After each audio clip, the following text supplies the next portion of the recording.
নমস্কার বন্ধুরা, সকলে কেমন আছেন? আশা করি সকলেই খুব ভালো আছেন। তো আজ হচ্ছে জানুয়ারির 17 তারিখ। আর আজকে কালকে আমার বেবি শাওয়ার আছে, যেটা হচ্ছে 5 মান্থের বেবি শাওয়ার, যেটাকে বলে পঞ্চামৃত। তো এটা আমার শ্বশুরবাড়িতেই হবে। আর এই অনুষ্ঠানটা একটু বড়সড় করেই হচ্ছে, কারণ আমি পরের মাসে হয়তো বাপের বাড়িতে চলে যাব। আর যদি না যাই তাহলে 7 মাসের 7টা হবে নর্মালভাবে। তো যাই হোক, এখন ওখানে তো সব ডেকোরেশনের জিনিস চলে এসেছে। আর এখানে আমি এখন মেহেন্দি পরছি। ডান হাতে অলরেডি পরা হয়ে গেছে, আর ডান হাতে তো মিক্স ম্যাচ করে পরিয়েছে। অল্প আমার ননদ, অল্প আমার বর, সবাই মিলেমিশে হাতের মধ্যে যা পেরেছে করে দিয়েছে। তবে এটাও একটা ভালো স্মৃতি, বেশ ভালো লাগছে। কালকে আমার জীবনের একটা অনেকটা বড় দিন। এতদিন থেকে যেই আশাটা আমার মনের মধ্যে ছিল, সেটাই কাল পূরণ হতে চলেছে। তো যাই হোক, এখানে আমার মেহেন্দি লাগানো হয়ে গেছে। আর এত পরিমাণে ঠান্ডা পড়েছে না, যে মেহেন্দিটা লাগিয়েও ভয় লাগছে।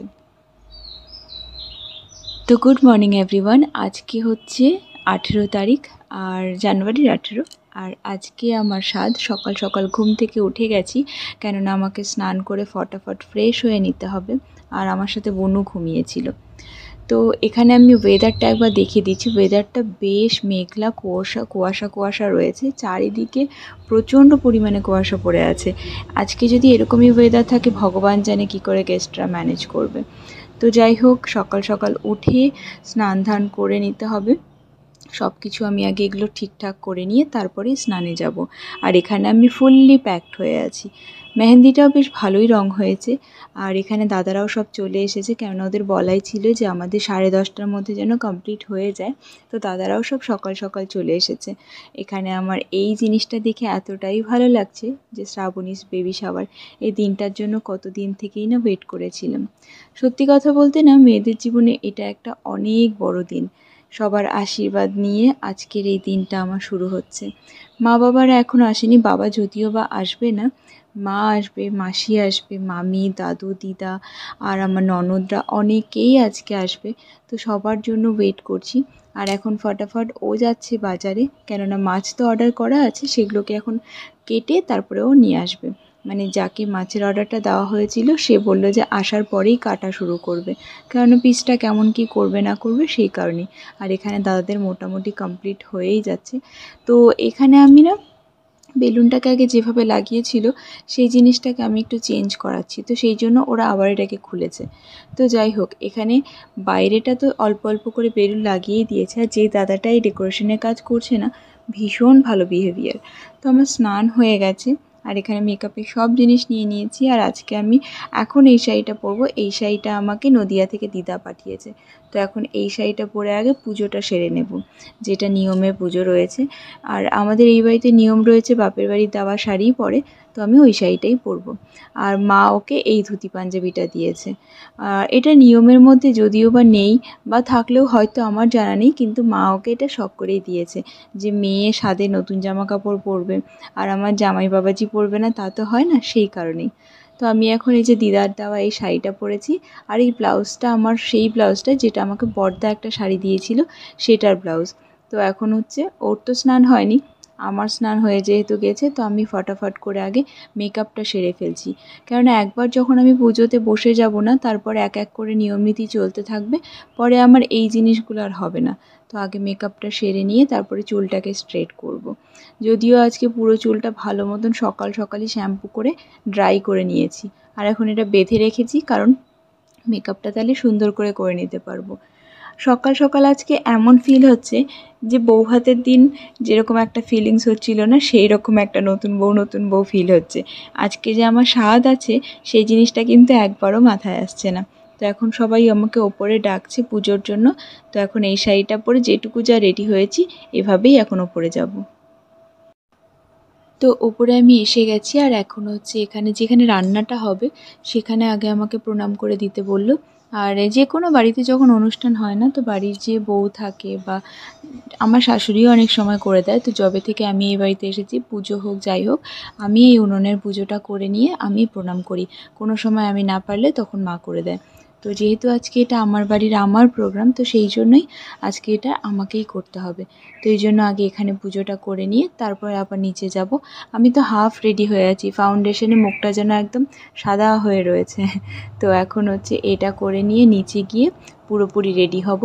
তারপরে যখন ঠাকুরমশাই আসবে তখন আবার ওপরে আসব। আর এখনও পর্যন্ত বাড়ি থেকে কেউই এসে পৌঁছয়নি। মনটা খারাপই লাগছে, মনে হচ্ছে কাল যেন ওরা চলে আসলেই ভালো করতো। সকাল থেকে এত সুন্দর সুন্দর জিনিসগুলো হবে, সেই জিনিসগুলো ভিডিওটা দেখা একরকম আর চোখের দেখা অন্যরকম। তো সেই জন্যই মনে হচ্ছিল যে ওরা চলে আসলেই বেশি ভালো হবে। তো এখানে যাই হোক, ফটাফট করে আমি পুজোর জিনিসটা করে ফেলি। এই বছর যখন দুর্গাপুজো হয়, দুর্গাপুজোর আগে মহালয়ার সময়, মহালয়ার দিন আমি প্রথমবার জানতে পারি যে আমি মা হতে চলেছি। সেই দিনটা আমার জন্য এতটাই স্পেশাল ছিল। কিছুদিন আগে থেকে একটু হলেও বুঝতে পারছিলাম ঠিকই, কিন্তু মনের মধ্যে একটা ইচ্ছে ছিল যে শুভ দিন থেকে সেটাতেই আমি এই পরীক্ষাটা করব, যে তাতে পজিটিভ আসে না নেগেটিভ আসে সেটাতে আমি ঠাকুরের একটা ইশারা বুঝে নেব। তো সেই জন্যই আমি মহালয়ার দিন সকাল সকাল ঘুম থেকে উঠে যখন আগে টেস্টটা করি, আর সেটা যখন পজিটিভ আসে সেটা সবার প্রথমে জানাই আমি আমার হাজবেন্ডকে। তারপরেই দৌড়ে চলে যাই শাশুড়ি মার কাছে। তাকে জানানোর পরে তার তো খুশির আর ঠিকানা নেই। তারপরে মাকে আর আমার জানানো হয়নি। তারপরে মাকে জানিয়েছিল আমার শাশুড়ি মা। সত্যি বলতে মনের মধ্যে সব সময়ের জন্য একটা ইচ্ছে ছিল যে নিজের মুখে মাকে সে এই খুশির খবরটা দেব, কিন্তু যতক্ষণে আমি ফোন করব ততক্ষণে শাশুড়ি মার সাথে মায়ের কথা হয়ে গেছিলো, আর তখন উনি জানতেও পেরে গেছে। তো যাই হোক, সে নিয়ে কোনো আমার আপত্তি নেই, তবে নিজের মুখে একটু বলতে পারলে খুব ভালো লাগতো। এখানে সবাই চলে এসেছে, আমার ভাগনা ভাস্তা ভাস্তি, বৌদি, বড় বৌদি সবাই এসে গেছে। আর এখানে বেশ ভালোও লাগছে আমার। আর ওখানে দেখে নাও যে ও এখানে যে মাছ কাটার ব্যাপারটাকে দেখছে। এখান থেকে ও এসে গেলে তারপরে আমার জন্য রান্নাটা শুরু হয়ে যাবে, কেননা আমাকে তো তাড়াতাড়ি খেতে দিতে হবে। সেই কারণেই ও তাড়াতাড়ি করে সকাল সকাল আগে মাছের জায়গাটাতেই গেছে। মাছ না আসলে পরে তো কোনো কিছুই হবে না। আর এই অনুষ্ঠানগুলোতে যেমন বিয়ের যে কথাবার্তা ঠিক হওয়া বলুন, বা স্বাদ বলুন, আশীর্বাদ, এসবে কিন্তু মাছটাই মেনলি লাগে। আমাদের তো চিকেন বলুন, মাটন বলুন, মাংসের কোনো কারবারই নেই। মাছটাই আমাদের এই শুভ অনুষ্ঠানগুলোতে দরকার পড়ে। অন্নপ্রাশনেও সেম জিনিসই হয়ে থাকে। সবার কি নিয়ম আছে না আছে আমাকে একটু কমেন্ট বক্সে কিন্তু অবশ্যই জানাবেন। তো যাই হোক, এখন ও ওই দিককার কাজগুলো করুক, আমি ততক্ষণ আপনাদের দেখাই যে আমি এই সাইডে কে কে এসেছে আর কে কে এখনও পর্যন্ত এসে পৌঁছাতে পারেনি। এদিকে শুরু হয়ে গেছে রান্নার কাজ, কেননা এখন যদি রান্নাটা না শুরু করে তাহলে ঠিক সময় মতো সবাইকে খেতে দিতে পারবে না। আর যেহেতু সব আত্মীয়রা সকাল সকাল সব চলেই আসবে, তো সকালের একটা খাওয়ার ব্যবস্থাও যেহেতু হচ্ছে, তো সেই জন্যই একবারেই রান্নাটা হচ্ছে যে সকালবেলা সবাই খাওয়া দাওয়া করে তারপরে দুপুরেরটা শুরু হবে। তো এই জন্যই সকালেরটা আগে শুরু করে দিয়েছে। তো এখানে কি রান্না হচ্ছে না হচ্ছে সেটা আমি যদি সময় পাই তাহলে দেখিয়ে দেবো, কেননা ওপরে আমি বারবার আসতে পারছি না। আর এখানে যেগুলো রান্না হচ্ছে সেগুলো কিন্তু আমাকে দেবে না, আমার জন্য আলাদা করে ভেতরে কাকিমা রান্না করছে। সেখানে ওই 5 রকমের ভাজা, 2 রকমের মাছ, চাটনি, পায়েস, আমি যেগুলো জিনিস ভালোবাসি সেই সব জিনিসগুলোই রান্না হচ্ছে। একটা সাইডে রাখো, আমি পরে ঠিক করে রাখবো।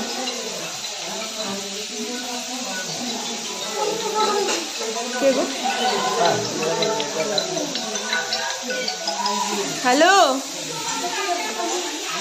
কি জানি কোথায়, আমি তো জানি না।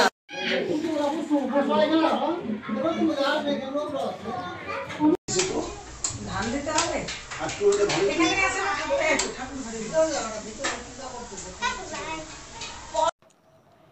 মোটামুটি সবাই চলেই এসেছে, শুধু এখনও শিলিগুড়ির বাড়ি থেকে আমার জেঠিমারা, আমার বোনরা, দাদারা কেউই এখনও আসেনি। তো ওরা আসলেই আমার পরিবারের সবাই চলে আসবে। এদিকে ননদরা তো এসেই গেছে, আর এখন হচ্ছে মাও কিছু কিছু জিনিস গুছিয়ে দিচ্ছে, আর ওদিকে ওই মাও ওপরে আসছেই। হ্যাঁ, এই যে চলেও এসেছে। তো দুজনে মিলে এখন ওপরেরটা গুছিয়ে নেবে, ততক্ষণ আমি নিচে গিয়ে তাগা, মালা, তারপরে মা যে গামছা এনেছে সেগুলো নিয়ে আসি, কেন ওই জিনিসগুলো লাগবে। আর এখানে পুরোহিত মশাই বলছে যে আপনার বাড়ি থেকে দেওয়া গামছার মধ্যেই ফলগুলো বাঁধা হবে। তো যাই হোক, আমি তো সব জিনিসগুলো রেকর্ড করে রাখছি যাতে এগুলো স্মৃতি হিসেবেও থেকে যায়, প্লাস যখন আমার ছেলে হোক বা মেয়ে হোক সে যখন আসবে এই জিনিসগুলো দেখতে পায় যাতে। যে কি করে তার ঠাকুমারা সব কিছু সেলিব্রেট করেছিল, আমার প্রত্যেকটা মুহূর্তকে আরও স্পেশাল কি করে বানিয়েছিল সেই সব জিনিসগুলো। প্লাস আরও একটা কারণ রয়েছে যে এই সব নিয়মগুলো আমি পুরোপুরিভাবে এই জন্যই করে রাখছি যাতে ফিউচারে যখন আমার বৌমা আসবে বা আমার মেয়ে হবে, মানে যাই হোক, ছেলে মেয়ে যাই হোক, তাদের ক্ষেত্রে যেন আমি সব নিয়মগুলো ঠিকঠাকভাবে পালন করতে পারি, সেই কারণেও কিন্তু এগুলো রেখে দেওয়া। এখন এই যে দিদা, মাসি, সুইটি সবাই ওপরের দিকেই আসছে। আমাদের ঠাকুর ঘরে মেনলি পুজোটা হচ্ছে, তো সবাই ওটাই দেখতে আসছে। বড় বৌদিরাও অনেকক্ষণ আগেই চলে এসেছে। বড় বৌদি সবার ফার্স্টে এসেছে, আর ওই যে ওদিক থেকে প্রীতিও উঁকি মারছে। আসলে ঠাকুর ঘরে আমাদের ওঠার যে সিঁড়িটা রয়েছে না, সেটা একটু ছোট রয়েছে, একসাথে অনেকজন যেমন দাঁড়াতে পারে না। এই জন্যই সবাই ওপরের দিকটাতে চলে আসলে নিয়ম নীতিগুলো ভালো মতো দেখতে পারবে।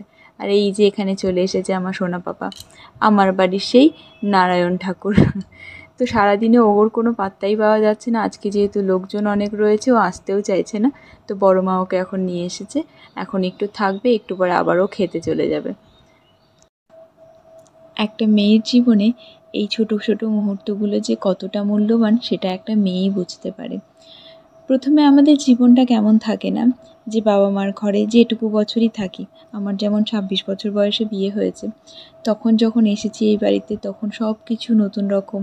আর আমার বিয়েটা এমন একটা সিচুয়েশনে হয়েছিল যার আমি ভালো মন্দ কিছুটাই বুঝে উঠতে পারিনি। হঠাৎ করেই এক রাতের মধ্যে সব কিছু যেন বদলে গেল। কোনো সময় আমার বিয়ের একটা গল্প যেটা রয়েছে, আর আমার বিয়ের কোনো ভিডিও কেন নেই, এর আগে তো আমি আমার অ্যানিভার্সারি ঠিক না, আমার হচ্ছে যে রিসেপশন হয়েছিল, রিসেপশনের ভিডিও তো আমি দিয়েছিলাম, কিন্তু আমার বিয়ের কোনো রকম কোনো ভিডিও কেন নেই সেটা নিয়ে আমি তোমাদের সাথে একদিন ঠিক এই গল্পটা শেয়ার করে দেব। আমার বিয়েটাও হয়েছিল খুব জটিলতার মাঝখানে। যাই হোক, তারপর রিসেপশনটা তো খুব ভালো মতন গেছে ঠিকই, কিন্তু সেই রিসেপশনের মাঝখানেও আমার মনের মধ্যে কিন্তু অনেক উথাল পাতাল ছিল। তারপরে আমার যখন অ্যানিভার্সারি আসলো, সেটা আমার শ্বশুরবাড়ি থেকে বেশ বড় করে করেছিল, কেননা আমার বিয়েটা যেহেতু মন্দিরে হয়েছে সেহেতু মনে একটা আক্ষেপ থেকেই গেছিলো। তারপরে হচ্ছে আমার জন্মদিন হলো, জন্মদিন বাপের বাড়িতে বিশাল বড় করে হয়েছে। অ্যানিভার্সারির আগেই আমার জন্মদিন হয়েছে।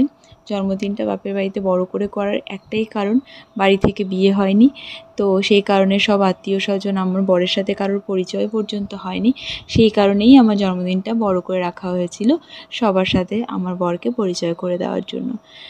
তো বিয়ের এই প্রত্যেকটা দিন, আজকে 3.25 বছর হতে আসলো আমার বিয়ের, এই প্রত্যেকটা দিন আমার কাছে এত স্পেশাল ছিল না। আর এই প্রতিটা দিন আমার কাছে স্পেশাল হওয়ার একটাই রিজন, সেটা আমার হাজব্যান্ড। এতটা ভালো মানুষ আমি আমার জীবনে পেয়েছি যেটা তুলনার বাইরে। হয়তো আমি আগের জন্মে, এই জন্মে অনেক পুণ্য করেছি, যার জন্যই হয়তো এমন একটা পার্টনার আমি পেয়েছি। তো যাই হোক, এখানে ঠাকুরমশাই বসে আছে, আর আমাকে বলল যে এই শাড়িটা পরা যাবে না, যেহেতু এটা দিদা দিয়েছিল, আমার মা যে শাড়ি দিয়েছে সেটাতেই নাকি নিয়মটা করতে হবে। তো এখন আর শাড়ি পাল্টানো তো সম্ভব না। তো পুরোহিত মশাই বলল এই শাড়িটাকেই তুমি এক কাজ করো, গায়ের ওপরে নিয়ে নাও, সেইভাবেই পুজো করে দেওয়া যাবে, নিয়মেরই কথা, তো সেই জন্যই। তো এখন আমি হচ্ছে সেই জিনিসগুলোই সব আনতে গেছিলাম, এখন নিয়ে এসে তারপরে এখানটাতে বসবো। আর এখানে মারও আজকে চাপ পড়ে গেছে, কেননা উনি ছাড়া বাড়ির জিনিসপত্র কেউ খুঁজেও পাবে না। তো পুজোর ঘরেও ওনাকে কাজ করতে হচ্ছে, আর ওদিকে যে রান্নাবাড়ি হচ্ছে সেখানেও ওনাকে দেখতে হচ্ছে, প্লাস গেস্টরা যে আসছে তাদেরকেও তো একটু দেখতে হচ্ছে। তো বাড়িতে কোনো রকম অনুষ্ঠান হলে, যদি আমার অনুষ্ঠান হয়ে থাকে, সেখানে মার একটু বেশিই চাপ পড়ে যায়, কারণ আমি তো রেডি হতে ব্যস্ত থাকি, এদিক ওদিক করেই ব্যস্ততা কাটিয়ে যায়। কিন্তু বাড়িতে যখন পুজো পার্বণ হয়, সেই দিকে যখন মার একদমই চাপ হয় না, কারণ ওই টাইমটাতে আমিও সব কিছু করে দিই। তো ওই টাইমে যেমন দুজনে মিলেমিশে করি, তাই কোনো চাপ হয় না। তো যাই হোক, এই যে আমিও এখন চলে এসেছি। আর আমার সবথেকে একটা বড় প্রবলেম কী হয়ে যায়, যখনই বাড়িতে কোনো অনুষ্ঠান হয় না, আমার হালকা ফুলকা অ্যালার্জির ভাবটা শুরু হয়ে যায়। আমি জানি না কেন, অনেক লোক যখন চলে আসে বাড়িতে, সেই লোকজনের ভিড়ে না আমার প্রচণ্ড পরিমাণে অ্যালার্জি হয়ে যায়।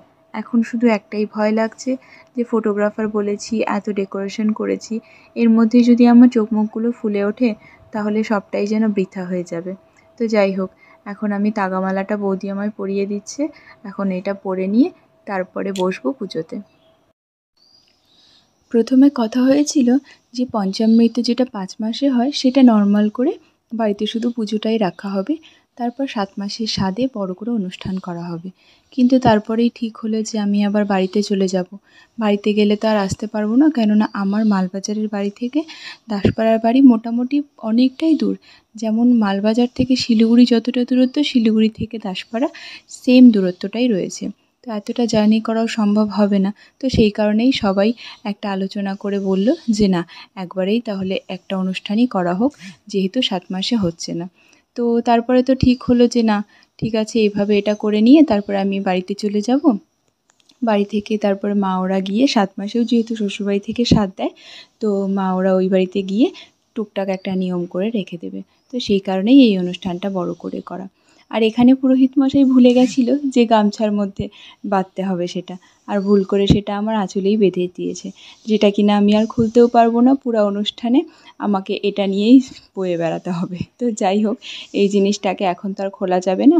3.5 দিন হয়ে গেলে এটাকে খুলে ভালো মতো মন্দিরে রেখে দিতে হবে। দিদি ওরা সবাই বলেছে যে এই ফলগুলো যেটা বেঁধে দিল, এটা একদম আমার ছেলে হোক বা মেয়ে হোক, সেটা হওয়ার পরই এটাকে কোনো নদীতে গিয়ে ফেলে আসতে হবে, তার আগে যেন এটা কোনো কিছু না হয়।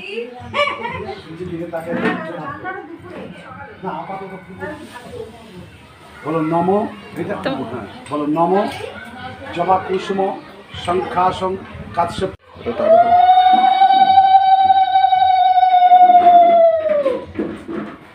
দেখো দিদা শাড়িতে না লাগে ওটা।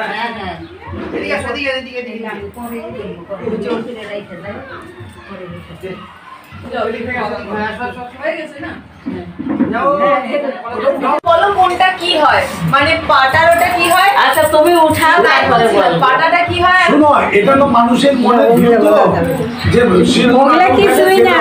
প্রদীপটা উঠালে নিয়ে হয়। ও আচ্ছা আচ্ছা। ওগুলা কিছু না, ওগুলোর মনে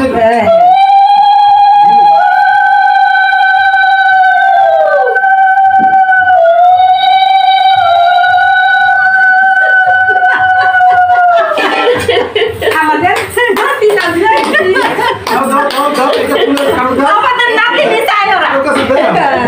এটাই ভালো। তোমার পিসিকে দাও, তোমার মাকে দাও, তোমার শাশুড়িকে দাও। গামছা কই? না, না, কাকে দিতে হবে? ও আচ্ছা, মহিলা দিতে। তাহলে এটা দিদি এটা কাজ করবে তো সব। এই যে নাও কাজ করো। হ্যাঁ গামছাটা, গামছাটা হলুদ ছিটান।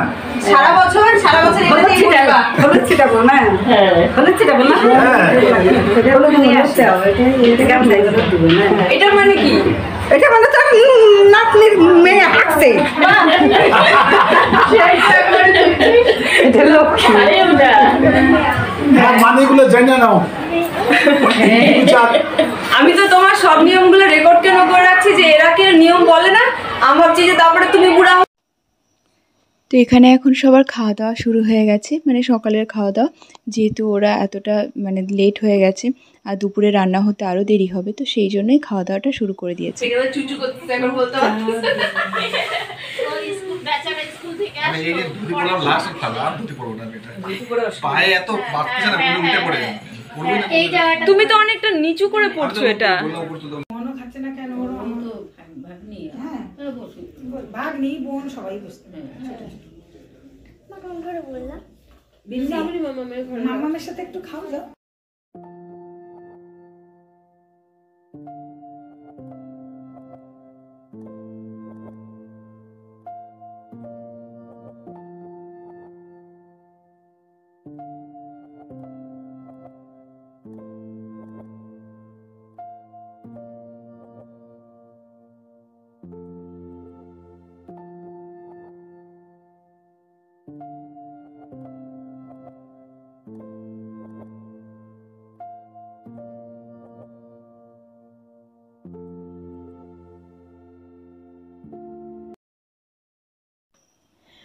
এখন বাজে বেলা 4টা, আর আমার খাওয়া দাওয়া করতে অনেকটাই দেরি হয়ে গেল। ওদিকে সবার খাওয়া মোটামুটি হয়েই গেছে, পাড়ার যারা এসেছেন তারা এখন ওপরে খাওয়া দাওয়া করছে। যেভাবে যে আসছে সেভাবেই ওপর দিকটায় খাওয়া দাওয়া হচ্ছে। আর আমার খাওয়ার লেট হওয়ার কারণগুলো অনেক, কেননা আমার এতগুলো রান্না করতে করতে কাকিমাদেরও লেট হয়ে গেছিলো, প্লাস ফটোশ্যুট হতে হতেও দেরি হয়ে গেছিলো। আর এতজন লোকজন এসেছে, ফটোগ্রাফার তো না তুলে চলে যেতে পারে না, তো সেই কারণেই আমার লেট হয়েছে। আর আগে খেয়ে পরেও ফটোশ্যুট করাই যেত, কিন্তু আমার এত পরিমাণে অ্যালার্জি উঠে যাচ্ছিল যে আমি আর অপেক্ষা করতে পারছিলাম না। তো ভাবলাম আগে ফটোশ্যুটটাই সেরে ফেলি, তারপরে খাওয়া দাওয়াটা করে নেব। তার আগে পায়েস খাওয়াটা আমার হয়েই গেছিলো, পায়েসটাই তো মেন ছিল, সেটা হয়ে গেছে। আর এদিকে আমার সাথে আমার ননদের মেয়ে মনকে বসিয়ে দিয়েছি। এই খাবারগুলো নাকি নষ্ট করা যায় না, আর এগুলো সাথে ভাগনা ভাগ্নি ভাই বোনেরা এরাই খেতে পারে। তো ভাবলাম ওর যখন খাওয়া হয়নি ওই আমার সাথে খেতে বসে যাক, বাকিদের তো হয়ে গেছে খাওয়া। এটা ওই তো ফোন করছে আওয়াজ পেলাম। হ্যাঁ না না আরে আমার আওয়াজে বেরোতে কোম্পানি ওই তো যা কোম্পানি দে আমাকে দে। তো এখন মাসিরা সবাই চলে যাচ্ছে, শুধু থাকার মধ্যে পিউ থাকছে, বড় বৌদি থাকবে, আর মা থাকবে, দিদা থাকবে। কারণ কালকে আমার বাসি স্বাদ খাওয়াতে হবে মাকে, তো সেই কারণেই মাকে থাকতে হবে। বাকিরা সবাই চলে যাচ্ছে, গাড়ি নিয়েই এসেছিল। তো এরকম করে তো এখন পরে আর ওরা থেকে গেলে আবার বাসে এতগুলো লোককে যেতে হবে, তো সেই কারণেই ওরা এখন বেরিয়ে যাচ্ছে। আর অনেকটা বিকেলও হয়ে গেছে। পুচিরাও থাকবে, পুচিরা তো কাল পরশু যাবে।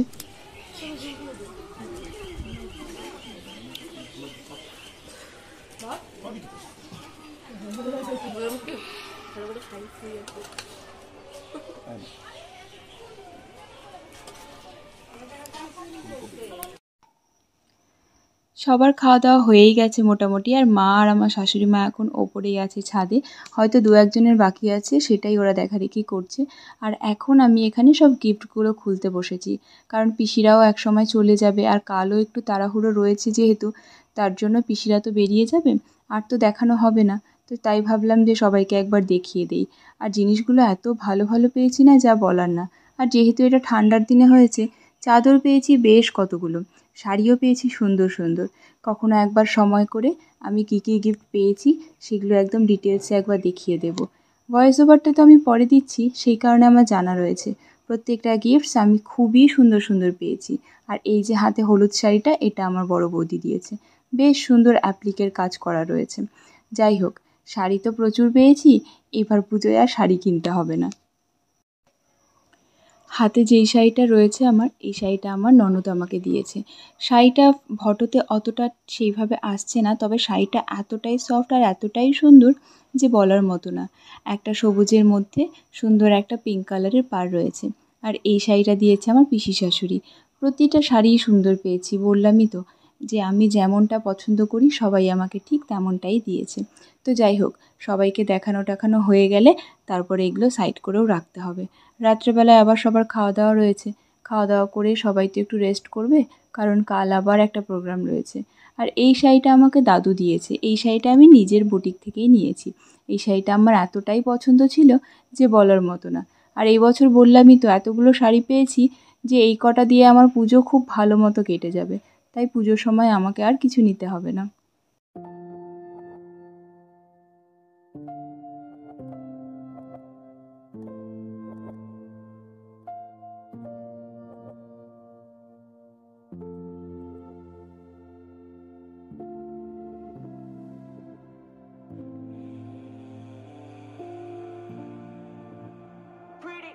Últimamente nuestras charlas son comparecencias.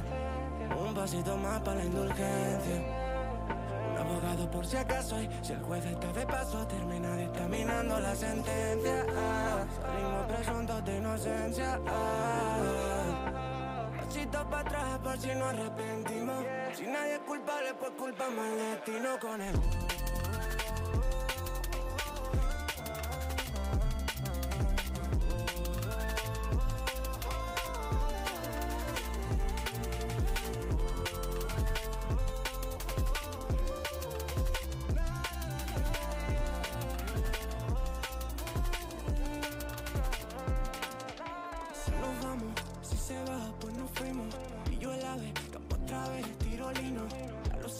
Antes de ayer lo dijimos. Y si nos vamos, de nadie nos despedimos. Villa la vez, había un coche que lo limos. No lo saben, pero hace 5 dimos. Nena, por tu forma de hablar, intuyo que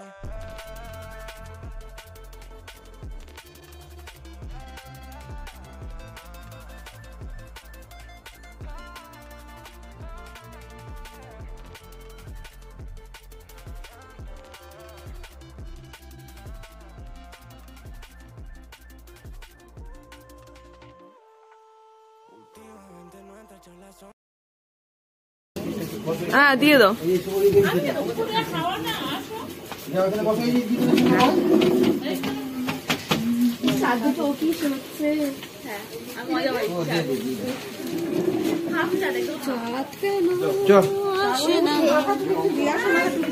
হ্যাঁ আমি চলে যাব নিচে, খিদা পাচ্ছে।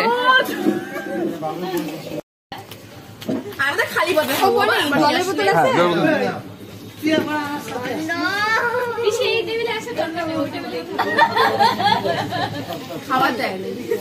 খাবার তো আমাদের দেওয়া হয়নি।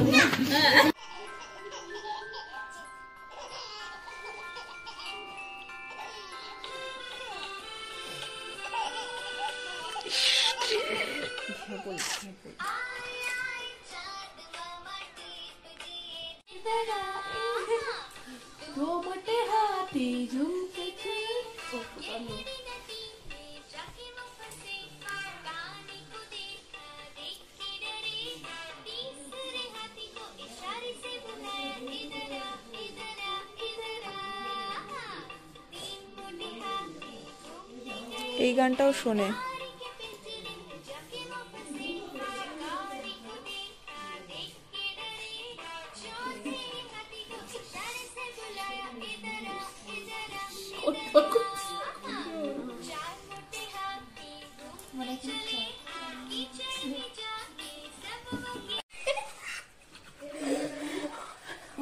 আমাদের এত খেলাবে কান্না না, আমি তোমার পাশে আছি, আমি তোমাকে ছেড়ে যাচ্ছি না। আচ্ছা তোমার কান্নার কারণ কি? তোমার কান্নার কারণ আসলে একটু ভালোবাসি, হতে আসতে তারপরে মামা বাড়ি থাকবে। এটা আমার সদ্য হয়নি, সদ্য তো একদম হয়নি। ফিলিংস লাইক বর দাঁতে বিদেশে। ভালো নাচে। হ্যাঁ হ্যাঁ নাচো। আমার ধরো 5 জন, 5 পিস, তাহলে রাত্রে একটা ভাজা খাবো, একটা সকালে খাবো, তারপর দুপুরে খাবে, একটা দুপুরে খাবো, রাত্রে একটা খাবে, বকা দিচ্ছে তোজোকে, তোজোকে বকা দিচ্ছে, তোজোকে বকা দিচ্ছে। গাড়ি নিচে যে এই তো দিদা মন আমার ফোন করে না, একটু ফোন করি। ও চোকাবাড়ি করে লাফাইতে পারে। আচ্ছা 33 জন তাহলে কি আনবো কালকে? খালি মাছ আনবি করে, আর কিচ্ছু না। তাহলে আপনাকে আমি টাকা ধরে দিয়ে দিই। ওই যে প্লেটটার মধ্যে আবার দেয় না ক্যামেরাম্যান, এটা আমাদের ভাত, দেখতে পাচ্ছেন?